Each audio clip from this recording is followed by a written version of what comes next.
One thing that sets neurodivergence apart from neurotypicals is the fact that neurodivergents tend to not care what other people think of them.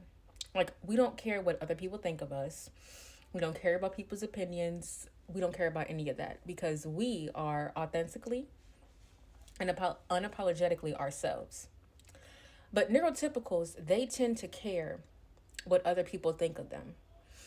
They care about how other people perceive them. That's why they portray themselves to be a certain way so that they can be perceived how they want to be perceived.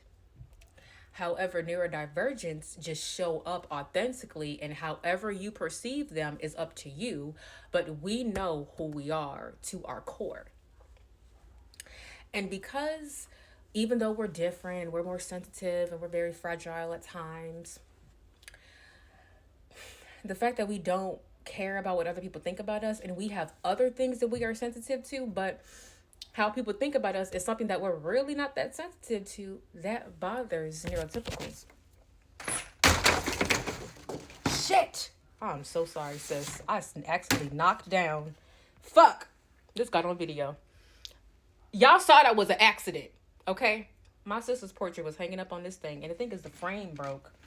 I'm gonna have to get a new frame. Fuck! I'm so sorry, sis. I'm so sorry. This was my fault. It was an accident. I hit the thing by accident. I'm sorry. Okay.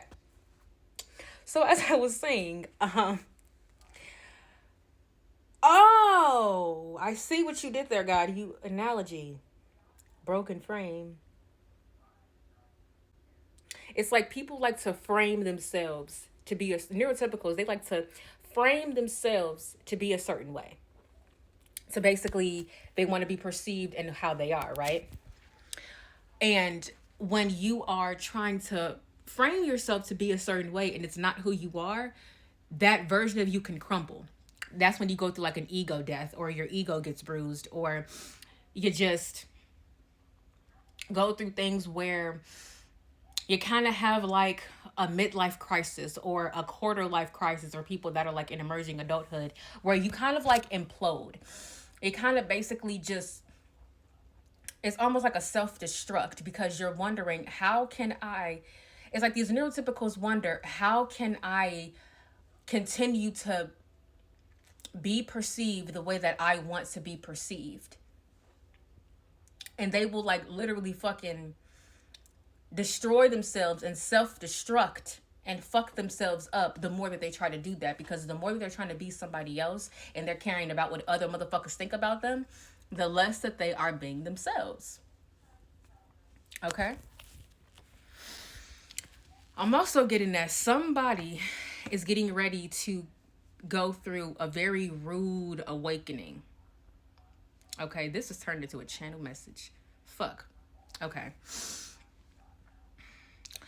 Someone is going through a very rude awakening where their life is going to just begin to just crumble from underneath them, and it's going to happen swiftly, rapidly.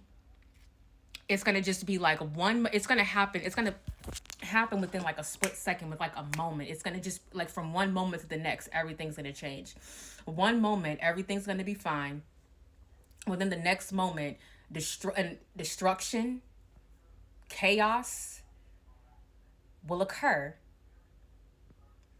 and then rude awakening. They're going to like, something's going to happen where they're going to like, they're going to be hurt, they're going to witness something's going to happen where they're going to, some truth or some news is going to be spoken to them that's going to just be just it's going to be like catastrophic news that they're going to hear, and that's what's going to kind of just make them crumble. It's like it came up to a head and then it just exploded like a volcano. Like a volcano ready to, like, there's a person, they're like a volcano ready to erupt, and whatever this thing that's going to happen is going to cause like an eruption in this person's life, and this person is going to implode. They're going to just completely die to their old self, not physically, but energetically. They're going to die to their old self, and they're going to go through a cocoon phase of the butterfly. And the thing about the cocoon phase is when the caterpillar is in the cocoon, it breaks down into like this goo, this liquid, basically.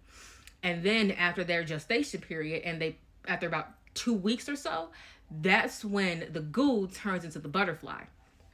So the caterpillar is no longer a caterpillar when it's that goo. That's what they're getting ready to go through. They're that caterpillar. They're going to implode.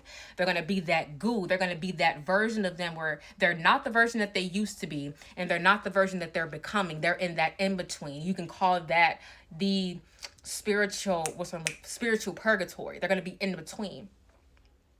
Because an implosion is going to happen when there's so much stress within that everything just pops, right? Because of all of the pressure, like of all of that pressure. Think of the accident that happened just last year with those four men, especially with the 18-year-old who was like just graduated from high school. The four men, they went undersea, and because the tank that they were in was not strong enough, it couldn't handle all of that pressure, so it imploded. And within the reason why I use implode instead of explode is because implode is very quick. Like, what happened is, if you see the whole, like, if you see like an animation of that implosion that happened last year with those four men, then you'll see how it literally within like a split second, that thing was destroyed. It was so rapid. It was so quick. It was like within the blink of an eye, it was gone. It was like you look at it, you blink, it's gone. While you blinked, that thing imploded. That's kind of how quick, that's really how quick it is.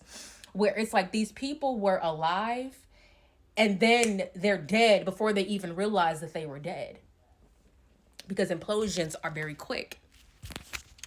So this implosion that's going to happen on these people's lives it's pretty much like, it was kind of like a long time coming because they were so deep under pressure.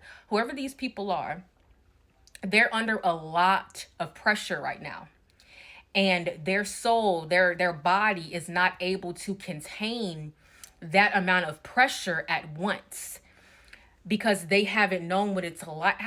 They haven't really known what it is like to go through very traumatic experiences on a consistent basis. I got to talk with the list because I'm hitting my teeth. I just got braces. Okay, my teeth kind of hurt. I'm not trying to break my teeth, y'all.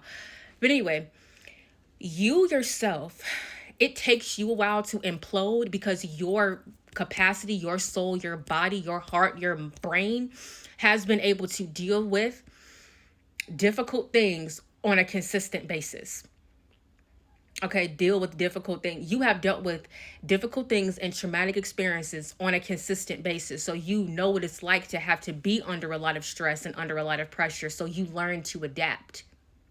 However, these people, they're not used to going through so many traumatic experiences at once. They're not used to having so much stress and pressure and trauma and pain all at once. And when they're going to go through this experience, for whatever is going to happen, something's going to come into their life where they're going to reach their breaking point, where there going to be so much pressure, so much pain, so much emotion. They're literally going to just like self-destruct, implode from the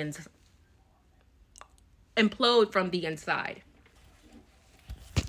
And when they implode, they die to their old self and they no longer can go back to that old version. They now have to become this new version of themselves. The new version of themselves is no longer going to be a facade. It's not going to be a mask that they wear. It's not going to be them doing everything for the ego. That's going to be ego based or very surface level. This person, I feel, for a very long time has been surface level. And what's going to happen is after they go through this implosion, they're going to be it's going to deepen the depth of their soul, and they're going to be a deeper person, a deeper soul, because they had to go within the depths of that pain. This is the very thing that is going to cause them to have to go within and deal with all of their pain, all of their wounds, all of their trauma, so that they can become this new version. They're going to go from a very surface level, superficial type of person to a very deep feeler, deep thinker, deep person that really sees the beauty and sensitivity and fragility of life. Ashe.